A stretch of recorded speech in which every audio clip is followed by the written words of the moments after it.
이 시간에 한때는 지혜로웠지만 어리석어진 왕이라는 그러한 제목으로 하나님의 말씀 함께 또 보면서 은혜 나누도록 하겠습니다. 우리가 TV 드라마나 또 사극 그런 영화나 그런 소설을 읽을 때 왕이 등장하는 시대의 이야기를 다룬 그런 내용들의 소설이나 그런 영화를 볼 때 이런 장면들을 우리가 봅니다. 왕의 그 권위를 탐내는 무리들이 있죠. 그들은 권력을 자신의 손에 넣으려고 어떻게 합니까? 온갖 방법을 다 동원합니다.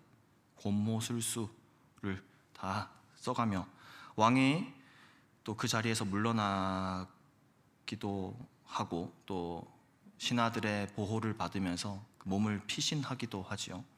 그렇게 시간이 지나고 많은 어려움을 겪어낸 그 왕과 그 신하들, 그 어려움을 헤쳐내고 결국에 다시 그 왕의 자리에 정당성을 가진 그 사람이 다시 앉게 되는 그 모습을 보면서 왕을 지키느라 고생했던 신하들 그리고 백성들이 함께 기뻐하고 환호하는 그런 장면을 우리가 한 번쯤은 다 보았을 겁니다. 그리고 그런 사극들이나 그런 소설 영화에 자주 등장하는 그런 모습들이죠. 그 모습을 볼 때 우리가 어떻습니까? 우리까지 덩달아 그 왕과 그 고생한 신하들 거기에 감정이 이입이 되면서 우리도 참 기쁘고 또 가슴이 벅차오르고 또 안도감을 가지게 됩니다. 어떤 생각합니까? 이제야 모든 것들이 제자리로 돌아왔구나. 이제는 저 나라가 평안하겠구나. 평화가 찾아오겠구나 라고 그렇게 느끼면서 소설의 마지막 부분을 넘기고 또 영화라면 이제는 끝났겠구나. 그죠? 권선징악으로 모든 것이 제자리에 들어왔습니다. 이제 짐 챙겨서 집에 갈 준비해야겠다. 그렇게 우리가 생각을 하죠. 성경에도 이런 이야기들이 몇 곳에서 등장을 합니다. 다윗 왕의 이야기가 그렇습니다. 다윗이 왕이 되는 그 장면을 우리가 보면서 다윗이 왕위에 오르기까지 참 많은 역사들이 있었지 않습니까? 그의 어린 시절 그 다윗이 어린 다윗이 골리앗과 맞서 싸우는 그 모습을 보면서 왕의 아주 적합한 그러한 자질을 갖추고 하나님 기뻐하시는 그 마음을 가진 채로 훌륭하게 자라고 있구나 그런 마음을 가지기도 합니다. 다윗이 사울의 공격을 피해서 도망 다닐 때 우리가 함께 마음 졸이기도 합니다. 또 결국에 그 모든 어려움을 극복해내고 다윗이 왕이 되는 그 장면을 보면서 또 그가 왕으로 있을 때 아들 압살롬 때문에 겪게 되는 그러한 어려움들 다 이겨내고 피신했다가 다시 왕의 자리를 차지하게 되는 모습, 그런 모습도 오늘 서론에서 말씀드린 그런 내용과 같은 내용들이죠. 또 그를 이어서 누가 등장합니까? 아들 솔로몬이 참 하나님을 사랑하고 또 지혜로운 그러한 모습으로 왕위를 계승하는 모습을 보면서 잘 되고 있구나, 마음의 평안함도 느끼고 이제는 좀 옳게 돌아가겠구나 그렇게 생각을 합니다. 우리가 살면서 왕의 다스림을 받아본 적이 우리는 없지만 만약에 우리에게 왕이 주어진다면 우리 어떤 왕의 시대에 살아가기를 원하십니까? 우리 지난번에 한 3주 전쯤에 솔로몬이 왕 되는 이야기를 하면서 이렇게 말씀드렸던 적이 있습니다. 하나님께서 주신 지혜를 참 잘 사용했었던 왕, 이스라엘 역사상 그렇게 태평성대를 누렸던 그러한 왕, 우리에게 왕이 주어진다면 그런 왕의 시대에 한번 살아보기를 원하는 것이죠. 그런 왕을 우리가 원합니다. 선하고 지혜롭고 은혜로운 왕, 그런 왕을 우리가 원하는 것이죠. 그저 그런 왕 원하지 않습니다. 지금까지 우리가 가까이 있는 가정에서 또 교회에서 또 학교에서 직장에서 여러 모임에서 많은 지도자들의 모습을 우리가 보아왔습니다. 어땠습니까? 기대하는 것처럼 처음에 그 모습을 잘 유지하면서 끝까지 맡은 역할을 잘 감당해내는 그러한 사람들도 있었던 반면에 또 어떤 사람들은 처음에 기대와는 달리 엉뚱한 선택을 하게 되는 그러한 모습을 보면서 또 우리가 실망하기도 하고 사람이 다 똑같구나, 누구나 그렇게 실수할 수 있구나 그렇게 실망했던 적도 있습니다. 오늘 본문에 등장하는 솔로몬이 그렇습니다. 솔로몬, 그가 초심을 잃지 않았더라면 그렇죠? 이스라엘은 참 역사상 정말 멋진 하나님의 왕국으로 하나님의 나라로 그렇게 명맥을 이어왔을 텐데 그는 어땠습니까? 지혜로운 왕의 모습으로 그의 임기를 시작을 했지만 그 끝은 어리석은 왕의 표본이 되고야 말았습니다. 처음에는 솔로몬 하면 지혜의 왕, 하나님께 기도하여 구한 그 지혜로 하나님의 백성을 참 하나님의 마음을 품고 다스렸던 그러한 지혜의 대명사로 시작을 했었는데, 그의 끝은 어리석은 왕의 본보기가 되어버리고 만 것이죠. 그의 삶에 무슨 일이 있었던 것일까요? 지혜롭고 선한 왕이었지만 악의 길로 들어서는 그 모습을 보면서 우리가 교훈 삼아야 할 것이 있습니다. 우리 중에 어느 누구도 우리가 참 어리석은 선택을 하지 않을 것이다 라고 자신해서는 안 된다라는 것입니다. 하나님과 동행하는 삶에서 우리가 멀어지게 될 때 그 다음에 따라오는 것은 무엇입니까? 하나님과 동행하는 삶에서 멀어지게 된다면 자연스럽게 따라오는 것이 이제 어리석은 선택을 하게 되는 것입니다. 하나님 기뻐하시지 않는 그런 길로 나아가는 것, 정해진 순서와도 같습니다. 성경은 우리에게 진정한 왕이 계시다라고 그렇게 말씀합니다. 예레미야 말씀에 보면 여호와의 말씀이니라 보라, 때가 이르리니 내가 다윗에게 한 의로운 가지를 일으킬 것이라. 그가 왕이 되어 지혜롭게 다스리며 세상에서 정의와 공의를 행할 것이며 그의 날에 유다는 구원을 받겠고 이스라엘은 평안히 살 것이며 그의 이름은 여호와 우리의 공이라 일컬음을 받으리라. 아멘. 솔로몬이 잘했으면 이 말의 주인공이 솔로몬이 될 수도 있었을 텐데 솔로몬은 그렇게 되지 못했습니다. 하지만 성경은 우리에게 여기서 끝나는 것이 아니다라고 이야기를 합니다. 또한 우리에게 진정한 왕이 계시다라는 것을 알려줍니다. 그분께서 왕으로 오실 때에 의와 공의로 다스리시고 통치하실 때에 모든 것들이 제자리로 돌아가게 될 것이다, 그렇게 이야기를 합니다. 성경에 자주 등장하는 그러한 이미지인 우리의 피난처가 그분이 되어 주실 것이고 우리의 강한 산성이 약속하신 그분이 왕으로 오실 때에 우리의 강한 산성, 우리의 힘과 능력 되어 주신다라는 것입니다. 오늘 솔로몬 왕정의 마지막 모습을 우리가 말씀을 통해서 살펴보면서 한때는 지혜와 공의로 나라를 다스렸던 그러한 왕이 그를 왕으로 불러주신, 또 왕으로 세워주신 하나님께로부터 돌아서게 되었을 때 그의 삶이, 또 그가 국정을 운영해가는 그러한 모습들이 통제불능의 상태가 되어버리는 것을 보면서 우리가 그 모습을 교훈으로 삼아야 할 것입니다.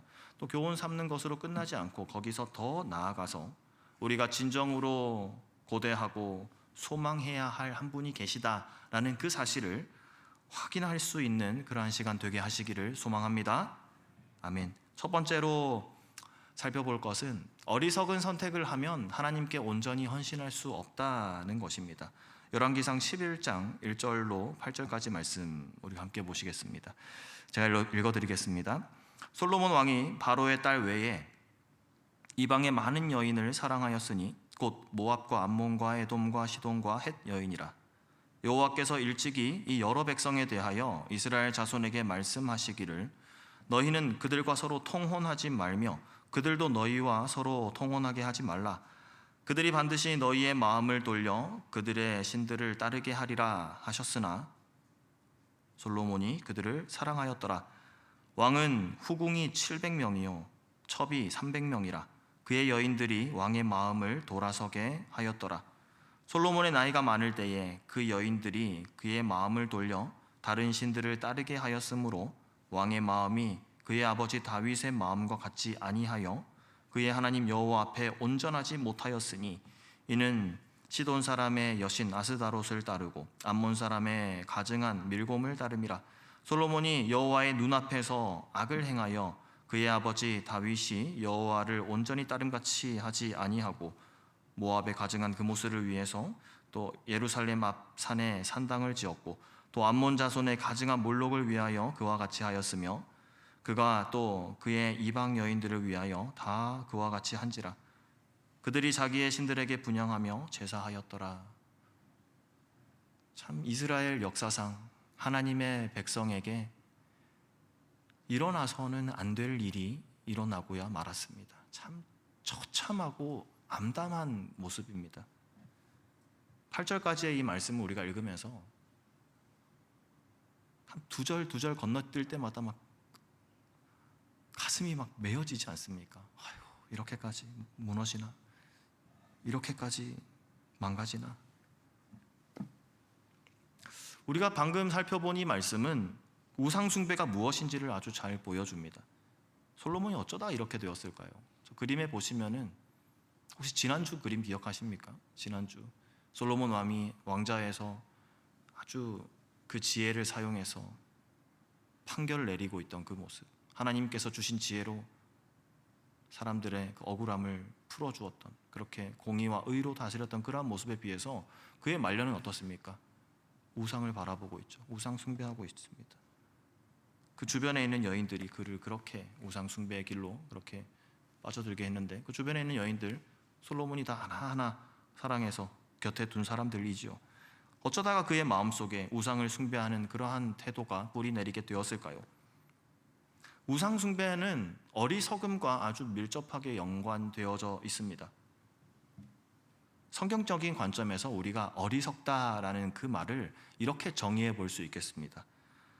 어리석음은 삶의 각 영역에서 하나님께 영광을 드리지 못하는 것, 그것이 바로 어리석은 것입니다. 그럼 어리석은 선택은 어떤 것입니까? 우리가 삶 속에서 어떤 선택을 하든지 간에 그 선택이 하나님께 영광스럽게 드려지지 못한다면, 그 선택이 하나님 보시기에 아름다운 모습이 되지 못한다면 그것이 바로 어리석은 선택이 되는 것입니다. 솔로몬 참 잘 지도했었습니다. 잘 살아왔었습니다.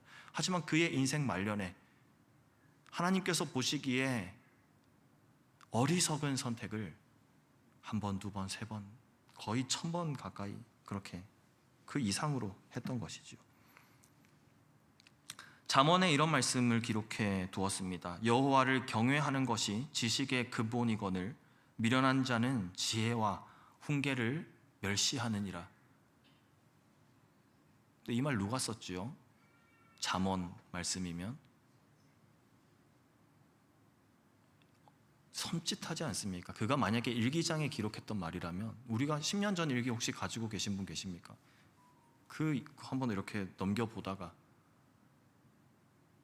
예전에 나는 참 착하고 성실하고 사람들을 도우면서 아무도 미워하지 않고 그렇게 살아야지, 하나님 기뻐하시는 모습을 살아야겠다라고 그렇게 일기를 써두었다라고 한번 생각을 해봅시다. 한 10년, 20년 지난 후에 우리가 그 일기장을 펴서 읽어봅니다. 뜨끔하겠죠. 내가 지금 마음속에 미워하는 사람들이 있고 용서하지 못한 사람들이 있을 때, 내가 어릴 때는 이렇게 생각을 했었구나.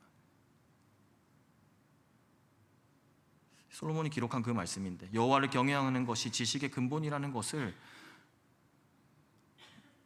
중요하게 강조하면서 그렇게 기록했던, 잠언의 말씀으로 남겼던 솔로몬인데, 아는 것이 다가 아닌 것 같습니다.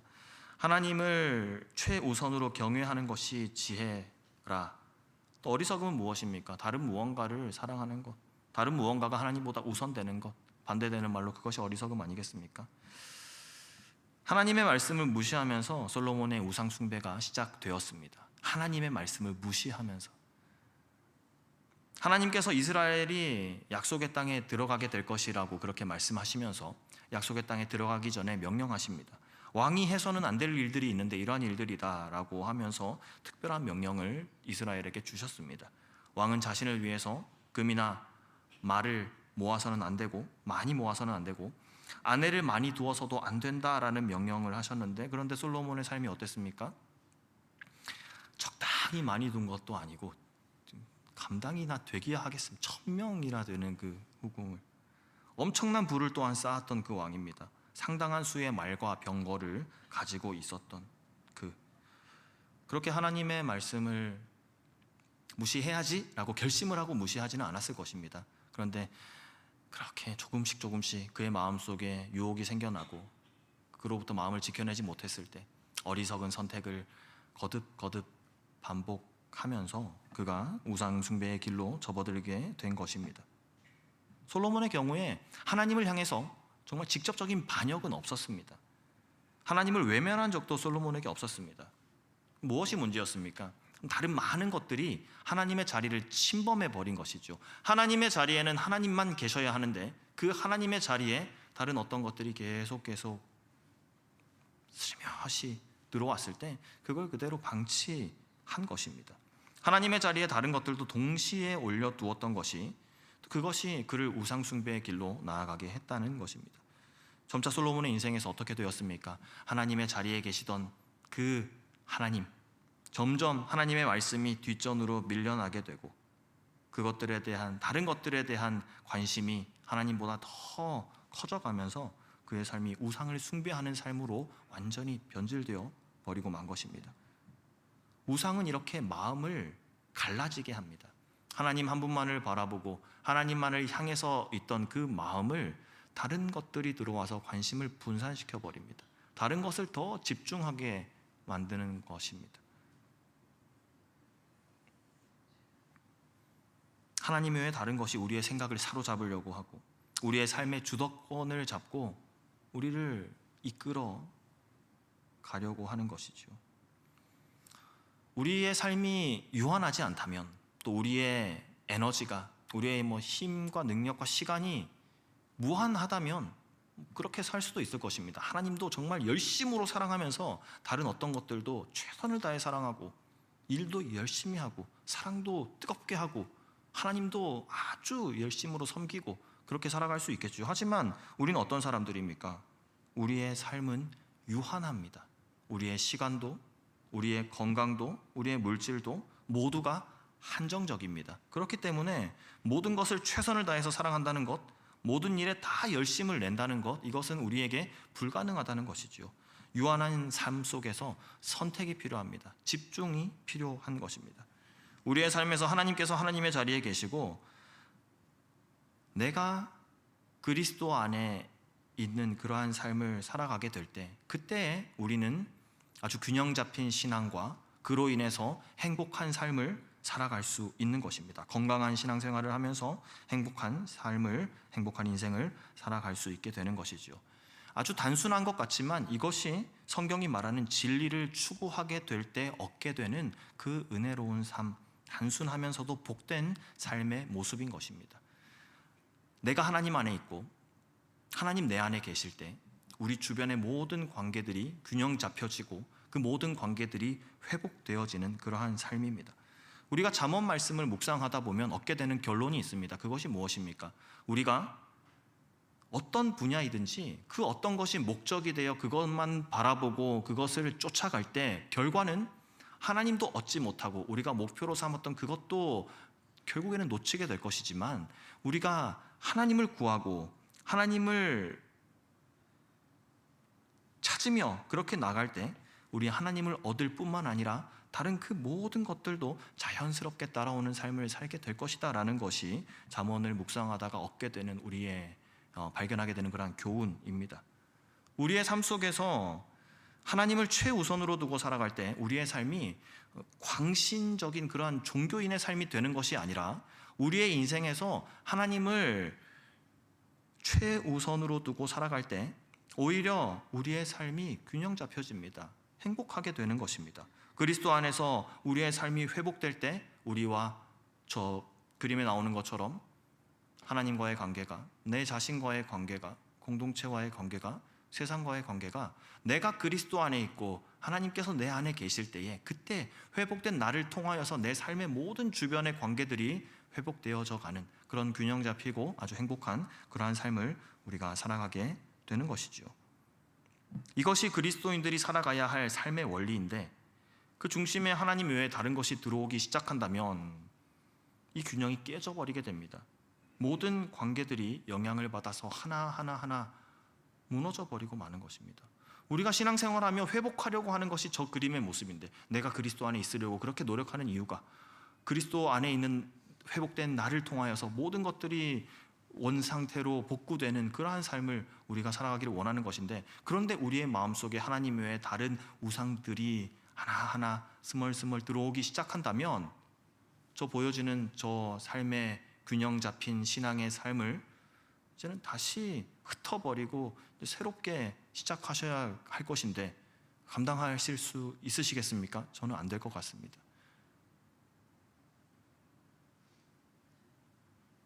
그 우상에 대한 유혹이 있습니다. 그런데 그 우상과 하나님과 우리가 하나도 포기하지 않고 그렇게 나아갔을 때에 저 견고하게 완성되어진 신앙의 아름다운 모습이 어떤 균열도 없이 아주 바른 모습으로 나아갈 것이라고 그렇게 확신할 수 없는 것입니다. 우상은 우리에게 관심을 요구합니다. 사랑을 요구합니다. 우리가 마음을 주고 관심을 쏟고 사랑을 줄 때 그 우상은 적당히를 모릅니다. 더 큰 사랑을, 더 많은 관심을 우리에게 갈구하게 되는 것입니다. 우리가 시간을 쏟습니다. 마음을 쏟습니다. 우리의 생각을 하나님 아닌 그 어떤 것에 계속해서 쏟게 만듭니다. 예를 들어서 그것이 자신의 경력이 되어버리는 사람이 있을 것입니다. 그의 삶을 한번 생각해 보십시오. 그는 이를 위해서 자신의 온 시간과 모든 에너지를 다 쏟기 시작할 것입니다. 퇴근 시간이 훨씬 지나서도 초과 근무를 하고 또 편법을 사용해서라도 결과를 내려고 할 것이고 가족과 보낼 시간도 그 결과를 내기 위해서 희생할 것입니다. 교회에 나오는 시간은요, 사랑하는 공동체와 보내야 할 그러한 시간들도 뒷전으로 밀려날 수밖에 없을 것입니다. 이러한 상황들이 이어진다면 어떻게 될까요? 우상은 가면 갈수록 우리에게 더 많은 사랑과 더 많은 관심을 요구합니다. 우상이 우리 속에 자라나고 그 몸집을 점점 더 부풀려 우리 안에 우상으로 가득 차버리게 되는 것이죠.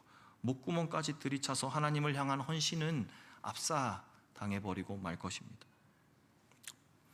뻐꾸기가 알을 놓고 간 다른 새 둥지, 우리 다큐멘터리를 통해서도 보고 이야기 알지 않습니까? 뻐꾸기가 다른 어떤 새의 둥지에 알을 놓고 가고 그 알에서 뻐꾸기 새끼가 부화했을 때 어떻게 합니까? 옆에 있던 알들을 밀어내지요. 둥지 밖으로 떨어뜨려 알을 깨뜨려 버립니다. 알에서 먼저 부화한 다른 새의 새끼가 있다고 하더라도 뻐꾸기는 그 새도 둥지 밖으로 밀어내서 떨어뜨려 죽게 해버립니다. 그 모습처럼 우리가 우상에게 그 자리를 내어주었을 때 그 우상은 계속해서 커져가며 우리 삶 속에 제자리에 있어야 할 많은 것들을 밀어내버리고 말 것입니다. 심지어 하나님의 자리에 계신 하나님까지도 이제는 몸집이 커져서 밀어내버리고 마는 것이죠. 두 번째로 어리석은 선택을 하면 그것이 자기 자신에게만 그 영향을 미치는 것이 아니라 내 주변의 사람들에게 악영향을 미치게 됩니다. 그런데 심각한 것이 무엇이냐면 우리 주변에 있는 사람들, 내 가까이에 누가 있습니까? 내가 미워하는 사람들이 내 주변에 있습니까? 어떤 사람들을 우리 주변에 남겨두셨습니까? 어떤 사람들이 내 주변에 있습니까? 내가 제일 사랑하는 사람, 내가 가장 아끼고 가장 사랑하는 그 사람들이 내 주변에 있는데 그 사람들부터 먼저 그 영향을 받기 시작합니다. 내가 지은 그 죄의 영향을요. 그리고 더 많이 받습니다. 열왕기상 11장 9절로 이하 말씀입니다. 솔로몬이 마음을 돌려 이스라엘의 하나님 여호와를 떠남으로 여호와께서 그에게 진노하시니라. 여호와께서 일찍이 2번이나 그에게 나타나시고 이 일에 대하여 명령하사 다른 신을 따르지 말라 하셨으나 그가 여호와의 명령을 지키지 않았으므로 여호와께서 솔로몬에게 말씀하시되 내게 이런 일이 있었고 또 네가 내 언약과 내가 내게 명령한 법도를 지키지 아니하였으니 내가 반드시 이 나라를 너에게서 빼앗아 내 신하에게 주리라. 그러나 내 아버지 다윗을 위하여 내 세대에는 이 일을 행하지 아니하고 내 아들의 손에서 빼앗으려니와 오직 내가 이 나라를 다 빼앗지 아니하고 내 종 다윗과 내가 택한 예루살렘을 위하여 한 지파를 내 아들에게 주리라 하셨더라. 남겨둔다고 다행이라고 여겨지십니까? 말씀하셨으나 10절에 그가 여호와의 명령을 지키지 아니하였으므로 다른 것에 관심을 두게 된다면, 다른 것에 열정을 두고 있다면 끝나지 않습니다. 그 길을 회개하고 돌이키지 않는 이상 그 끝은 멸망을 향해서 연결되어 있을 뿐입니다. 회개하고 돌이키지 않는다면 그 멸망을 향해 계속 나아가는 것이죠. 우리는 솔로몬 왕이 일탈해서 우상 숭배 때문에 주님께 심판받았다는 그 사실을 우리가 알고 있습니다. 솔로몬은 그의 욕망에 이끌려서 그의 인생 말년을 살았습니다. 그로 인해서 솔로몬이 인생이 망가진 것이 끝이 아니라 이스라엘이 고통을 겪어야 했습니다. 우상 숭배가 이렇습니다. 자기 자신에게만 영향을 미치는 것이 아니라 주변에 가까운 사람들까지 함께 고통의 길로 이끌어 가는 것이 우상 숭배. 그 어리석은 선택, 죄의 영향이라는 것입니다. 어리석은 선택을 하는 사람들이 그 주변에 필연적으로 문제가 발생할 수밖에 없는 것입니다.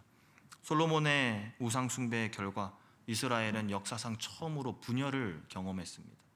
우상 숭배로 인해서 왕궁이 쪼개져 버렸습니다. 멸망하고 다른 나라의 포로가 되어 끌려가게 되어 버립니다. 한 사람의 선택이 나라 전체를 어려움에 빠뜨려 버린 것입니다. 우리도 마찬가지입니다. 어리석은 선택을 한다면 주변 사람들에게 악영향을 미치게 됩니다. 우리가 가장 사랑하고 가까이 있는 사람들, 그 순서로 우리의 선택에 영향을 받게 됩니다. 우리가 짓는 작은 죄, 사소한 죄, 그 은밀한 죄, 이것도 사실은 개인적인 문제가 아닌 것임을 우리가 기억해야 합니다. 배우자에게, 우리 자녀들에게 우리가 수시로 고백하는 말이 무엇입니까? 사랑한다, 사랑한다 이야기를 하지만 그렇게 말하는 것과는 다르게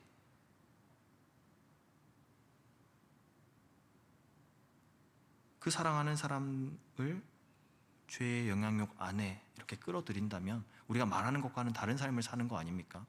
하나님께서 우리에게 주신 큰 축복 중에 한 가지가 내가 사랑하는 사람과 가까이에서 살아갈 수 있게 하신 것, 그것이 우리에게 주신 큰 축복입니다.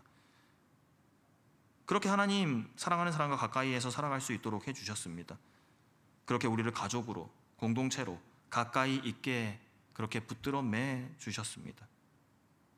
사랑하는 사람이 겨울에 손이 차가울 때 우리가 어떻게 합니까? 나의 따뜻한 손을 내밀어서 그 사람의 손을 잡아주면 그 사람의 손도 따뜻해지는 것을 우리가 경험하죠. 사랑하는 사람은 그렇게 영향력을 주고 받는 것입니다. 우리가 서로에게 그런 서로가 되도록 그런 존재로 우리를 두셨다는 것이죠. 그렇기 때문에 이러한 사랑의 관계 속에서 죄는 정말 치명적인 것입니다. 그리고 겨울에 먹게 되는 귤 상자 안에 한 개의 귤에 곰팡이가 피기 시작하면 빨리 빼내야 되지 않습니까? 그렇지 않으면 그 주변에 있는 다른 귤도 곰팡이가 이렇게 번져버리죠. 썩은 과일 옆에 있는 과일이 같이 썩어가듯이 내가 죄를 죽이지 않을 때에, 죄를 끊어내지 못할 때, 죄 짓기를 선택할 때 그 영향을 가장 먼저 내가 받습니다. 그리고 내가 가장 사랑하는 내 가까이 있는 사람들, 그 영향에 노출되게 됩니다. 아무리 사소한 것일지라 해도 그것이 개인적인 일이 아님을 우리가 기억해야 합니다. 앞서 말씀드렸던 것처럼 겉으로 사랑한다 말한다면 그 사랑하는 행동을 또 해야 하는 것이죠. 그 말과 반대되는 행동을 해서는 안 되는 것입니다. 마지막으로 가장 지혜로운 왕, 그에게도 더 큰 지혜가 필요했습니다. 우리가 솔로몬의 인생을 보면서 실망하기도 하지만 우리 동시에 또 교훈을 얻는 것이죠. 어떤 교훈을 얻습니까? 하나님을 사랑하던 왕이 하나님께 대한 헌신을 버리고 왕의 자리에서 탈선한 그 모습, 참 아쉽지만 여기서 끝이 아니다라는 것이죠. 왜냐하면 솔로몬이 우리의 진정한 왕이 아니기 때문에 참 다행입니다. 우리의 진정한 왕이 솔로몬이었다면 우리의 인생에는 어떤 희망도 없을 것입니다. 하지만 성경은 말합니다. 우리의 진정한 왕 되시는 그분이 계시다고. 우리는 솔로몬을 바라봅니다. 그가 실수하는 모습을 보면서 실망하지만 진정한 왕 아니구나. 우리의 시선을 돌려서 진정한 왕을 바라보아야 하는 것입니다. 누가복음 말씀입니다. 심판때에 남방여왕이 일어나 이 세대 사람을 정죄하리니 이는 그가 솔로몬의 지혜로운 말을 들으려고 땅 끝에서 왔음이거니와 솔로몬보다 더 큰 이가 여기 있으며. 성경은 아무리 성경의 위대한 인물이라 할지라도 예수님의 지혜가 필요하다라는 것을 말씀합니다. 솔로몬이 잃어버렸던 그 초심, 우리가 그것을 다시 한번 기억해야 할 필요가 있습니다. 그의 실패를 보면서 우리가 예수님께 소망을 품어야 하는 것입니다. 잠언 9장 10절 말씀에 보면 아까 우리가 보았던 말씀과 비슷한 말씀이죠. 여호와를 경외하는 것이 지혜의 근본이요 거룩하신 자를 아는 것이 명철이니라. 솔로몬이 저 초심을 잃지 않았더라면 참 좋았을 텐데, 하지만 그의 삶은 우리에게 교훈을 남겨줍니다. 오늘 우리에게 또한 동일한 말씀으로 성경은 우리를 권면합니다. 여호와를 경외하는 것이 지혜의 근본, 거룩하신 자를 아는 것이 명철이다. 그렇게 이야기를 합니다. 주님만 바라보고 의지하시는 우리 성도님들 다 되시기를 소망합니다. 주님께서 주신 그 지혜로 삶을 살아가는, 주님의 지혜를 간구하며 우리가 그 삶을 언제까지요? 우리 삶 끝까지, 하나님 우리를 부르시는 그날까지 주님의 지혜만 바라보며 주님만 의지하며 그렇게 우리의 마지막 날까지 그렇게 살아가게 허락해 주시기를 간절히 소망합니다.